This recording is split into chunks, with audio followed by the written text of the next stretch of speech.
I'm Angela H. Brown. I'm Executive Director for Craft Lake City, and I'm Executive Editor for Slug Magazine. Now, Slug Magazine is a monthly free print publication that has been around for 35 years.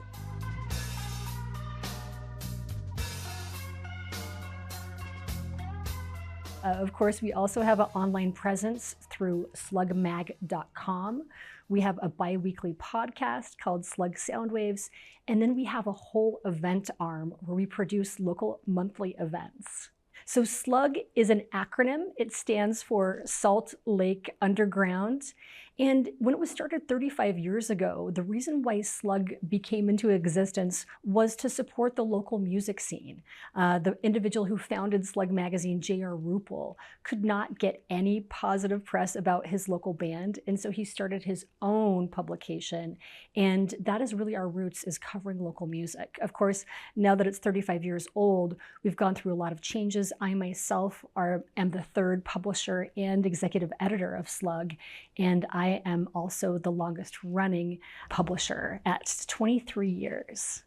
So growing up as a youngster here in Salt Lake City, Utah, I was always drawn to kind of the alternative scene, the alternative culture. Growing up back in the early 90s, it was a very different time than it is now.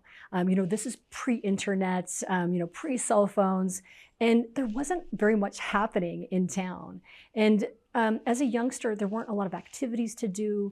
I was always into the arts. I was always drawn into photography, into painting, into visual arts, into music.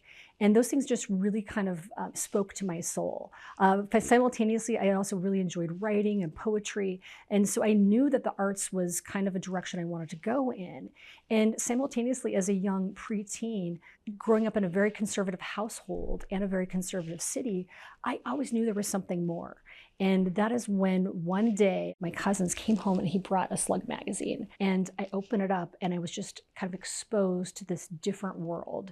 The underground of Salt Lake City, kind of what I knew I was there without really knowing. And from there, I was just drawn in and I was like, okay, I need to find out more about this. I need to research this more. And that's when I became a Slug magazine reader. And who would know that 10 years later, I would then be at the helm of the magazine. So when I graduated high school and started college, I started working at this really cool record store. It was called Modified Music. And it specialized in selling imported music. And that was really when I realized that I wanted music to be part of my professional career. And so simultaneously, I was also doing a lot of writing. I had been the editor of my literary arts magazine at East High School. So I had that background. And photography was also a passion of mine. That was something that I'd also studied was studying in college currently, and then had also, of course, practiced in high school as well, and then had done a little side gig photographing local bands as well for extra cash and for fun to get into local shows for free. And so I had this trifecta of love, of writing, of photography and arts, and music. And so, when Slug Magazine needed a photographer, I happened to kind of have a reputation around town for shooting music and shooting local bands.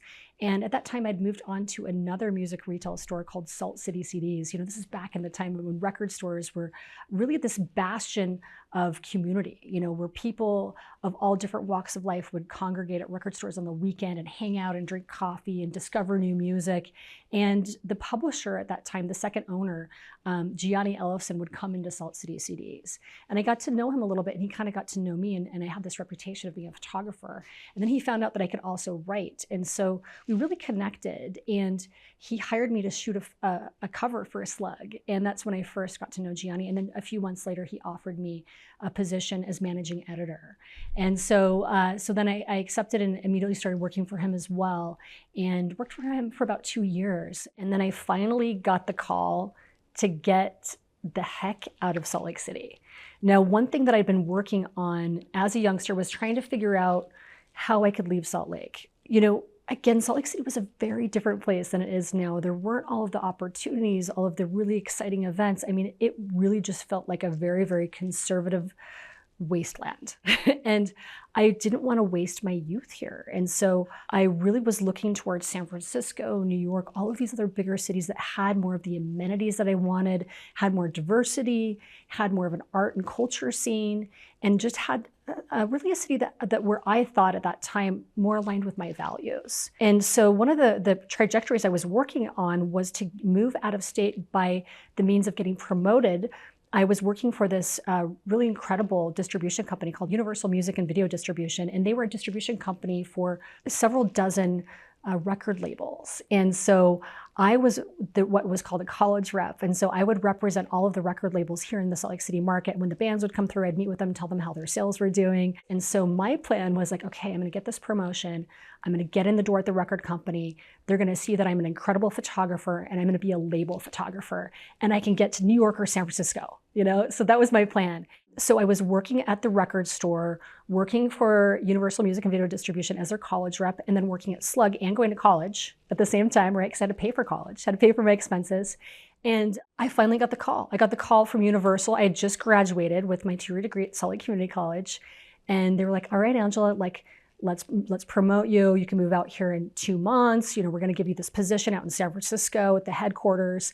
And I was so excited. So of course I waltz into Slug magazine and I go to my boss and I'm like, okay, I'm finally getting the heck out of here. Here's my month's notice. I'm going to be moving to San Francisco. And he's like, why are you doing that? He's like, you've been running this magazine. You should just take it over. And I was like, I think I'm good. I'm going to get, this is what I've been waiting for. He's like, no. Today's Friday. Just think about it over the weekend. Let's meet on Monday, but you should really take this over. And he's like, don't say no. Just think about it. I was like, okay, I'll think about it. In the back of my mind, I'm like, whatever. I'm totally just going to leave. I've had a great time at Slug. I've learned so much, but my heart's not here. And so I called up my father, the next person in line, to tell him the good news because he and I were super close. And I was like, hey, can you go to lunch? We went to lunch and I was like, guess what? I'm going to move to San Francisco. And, normally he was always very excited for all of my achievements and, just kind of this kind of blank look on his face. And I was like, yeah, what do you think? And he's like, well, I've got to tell you actually a family secret. And I was like, okay, what is this? And he said, I haven't known how to tell anybody in the family, but hearing that you're going to leave, I need to tell you now. And so I was like, what is it? And he said, I have terminal cancer. I have known for about 6 months. And if you're leaving, you have to know. And so I was like, oh, okay.